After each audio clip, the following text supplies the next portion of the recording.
Thank you so much, Helen. Thank you so much, Brian. A great fireside chat. And another one following up next, a fireside chat on driving forward the future of mobility.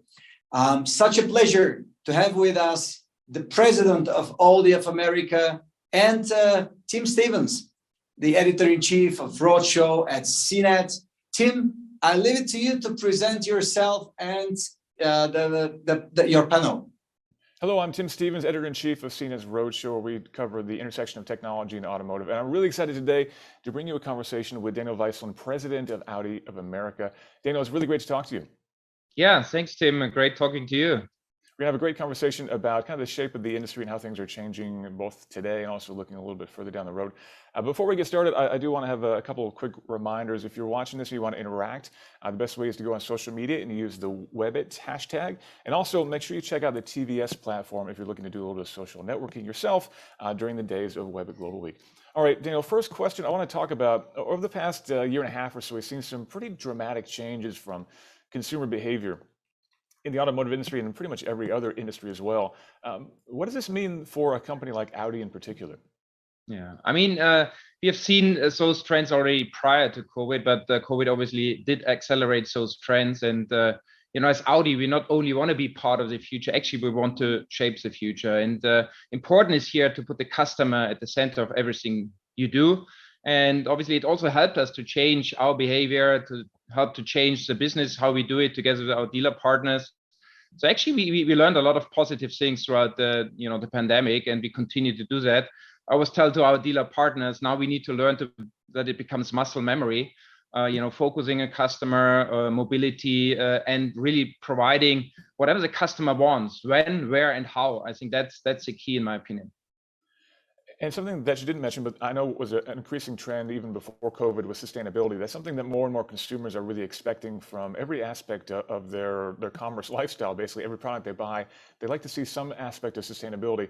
What does that mean for Audi, and how has Audi addressed that desire from consumers?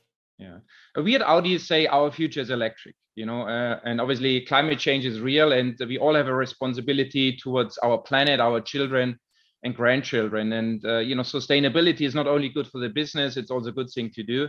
And also here, coming from a customer perspective, customers don't put you on the shopping list anymore if you're not a sustainable brand. And Audi was one of the first brands to commit to the Paris climate, and therefore we are proud of our way.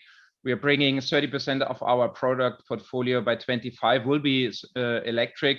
And also our sales will be over 30% will come from electric vehicles. So I think we're on the right track. There's still some room to improve, but I think Audi is on the right track to help to have a sustainable future. And when it comes to expanding EV adoption, especially here in the US, how much of it is really education of consumers, and how much of it comes down to things like government subsidies and things like that? I think it's a combination of industry, it's government, it's also about educating and driving awareness to consumers. And already today, most consumers are willing to drive an electric vehicle. It's just to a certain extent, is it the right offer in the market? There's still this range anxiety, infrastructure, and those things all play a role together. So we together have an important role here as a leader also, to educate together with our dealer partners. And we, already today we have the e-tron, the e-tron Sportback, the e-tron GT, RS e-tron GT. Now we're bringing the S models on the e-tron. And the Q4 e-tron models will follow soon. And then we will have the largest electric portfolio of any automaker here in America. And that will help us to drive electromobility going forward. I was very lucky just to spend a week with the RS e-tron GT, and it is a heck of a thing. So I think once more consumers get behind the wheel of something like that, they will very quickly see that EVs are definitely the way forward. You mentioned partnering with dealerships and how important that is for Audi's relationship with consumers. There's definitely been a lot of discussion around the dealership experience, particularly here in the US. What does the future of buying cars look like for consumers? Yeah, I think it's important, obviously, and it's also good that the consumers have changed, and we are bringing our dealers on board. And actually, we learn also from some of our dealers. I just came back from dealer visits this week in New York and New Jersey, and some of those dealers are actually a step ahead, and we can learn from them. Again, ultimately, it's important that we put the customer at the center of everything we do, when, where, and how. And that's what something we can lead together with. This customer experience is key going forward. I always say no customer, no business, and that's why what things have changed in the last few years. And if customer expectations change when it comes to ease of buying the car, online sales are definitely something that are kind of pushing the industry in some ways. Yeah, the customer today, like the process usually starts at home at your sofa when you look online what cars are available, specify your cars, and some customers actually prefer to do everything online. I mean, that's what we have learned, or most customers have learned in the last 1.5 years. There are many examples where just order everything online, and we want to have the ability to do the same. But the key for me is the flexibility. Some customers still want to come in, pick up their car, maybe test drive a car. And that's something which is the key, the omni-channel customer experience, the when, the how, and where the customer decides. We need to offer this flexibility. And of course, service is a huge part of that as well. How will that relationship change as we're moving toward the more sustainable future with electrified vehicles? Yeah, also here on the service side, we launched Audi at your door during the pandemic, where we basically say we pick up your car, we bring it back, and also with electric cars, it's not going to change. It's going to be still the same. We need to offer what customers expect today, and we've learned a lot in the last 1.5 years. Now we need to make sure that it becomes muscle memory. We don't forget about it when we go back to a new normal, and I'm excited for this future. And we talked about sustainability. We talked about the dealership experience evolving. You've been in the auto industry for a long time now, over 20 years, and most of that has been at Audi. What sort of other trends are you seeing kind of coming to the forefront right now? I mean, that's a good question. Actually, I started in '98 as an intern at Audi of America, and I remember very well, we were fighting with our German colleagues to get a light interior in the car. So the focus was only the product. So try to get, a product which fits more to the American market and not just Germany. And now it's all about the customer experience. It's not just the product anymore. Yes, product is still very important and it's a key, but it's about the service, it's about the experience. And again, ultimately provide the flexibility customers expect today from a premium brand.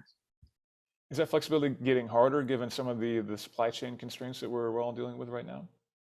Yeah, definitely. It's not the easiest thing, but also here now we learn to sell into the pipeline. We actually learn how to build to order. Those are things now we're learning through the pandemic and the supply chain restrictions. A lot of good things. Actually, I've been more than 20 years in the industry, as you mentioned. And look, now everybody's crying for more cars. As probably the first time ever I've experienced it. Usually it's always like, yeah, too many cars and not enough incentives on the cars. And now obviously, we have a car, there's a price for the car, and customer come in, buy the car, or even like, buy a car which doesn't even arrive yet. That's actually a model we have in Europe for many, many years already. And that helps all of us to have a more accurate planning, and dealers are happy the way business goes. Yes, they would like to see more cars. We're working on it with our factories, mostly in Europe. But yeah, there are a lot of good things we have learned in the last, I would say, half a year and more. Yeah, very definitely unprecedented times on multiple levels. So let's put on your future-looking cap here for a moment. What's next for Audi in terms of the near term and the midterms? What sort of things should we be looking forward to? Clear our future is electric, so definitely we will see more and more electric products. Our future is also digital. So also here, our cars will be more like a digital device going forward, but also the whole customer experience will be digital, and then autonomous driving. So those are the three key elements going forward, and that will change. They will change the industry more than we have seen in the last 100 years. So everything we have learned and know from the past will change in the next 10 years. Has your perspective on autonomy changed over the past couple of years itself? I mean, we certainly saw a lot of optimism 2 or 3 years ago, and a lot of belief that it would be here by now, pretty much. But it seems like the closer we get, the farther away it seems to be. Yeah, it's a big challenge. I agree. Rules and regulations are a big challenge on the one side. From a technology perspective, I think we are already progressing a lot, but also we want to make sure that whenever you launch fully autonomous cars, they need to be safe. Safety is a priority for our customers, and we should not jeopardize on that. So, we rather wait and to really make sure that it's 100% safe. Because the last thing you want that you bring out autonomous driving cars and you have some software glitches or whatever, and that adds into accidents. I think that's something you can't and don't want to afford.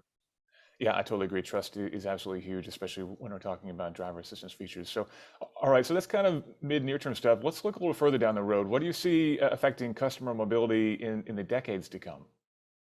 I think mobility is one of the key things customer want, or human beings.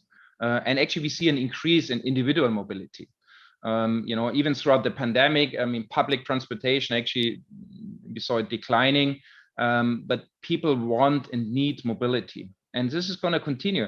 I believe in the future, we need to able to offer customers whatever they want, no matter if it's mobility for a day, for a week, for months, for multiple years.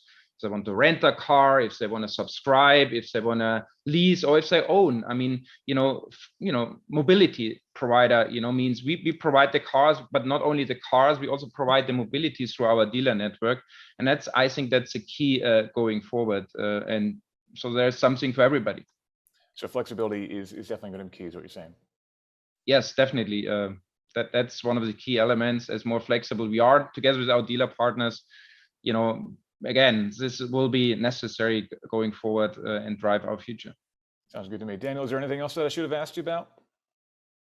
No, again, I'm proud to be part of the Audi family. I think our future is bright. There's a lot of things we want to do and shape the future. As I said, our future is electric, and that's a good cause to do that, because we save our planet, protect our kids and grandchildren, and I think that's the most important thing.